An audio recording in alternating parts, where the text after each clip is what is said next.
The murders continue here in the city of Miami, targeting the Russian mafia. It's unknown if the murders are the work of violent vigilantes or a single suspect. Police report that the group or person tied to the grisly crimes might be the cause of rising tensions between U.S. and Russian relations. Police are baffled as to why these crimes are at an all-time high. The only lead investigators have are animal masks that are left behind. We have Rupert Knoll on the scene.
Hey man, fucking stop.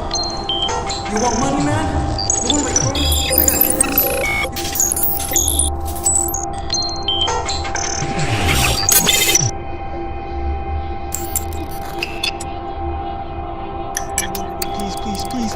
Please. No!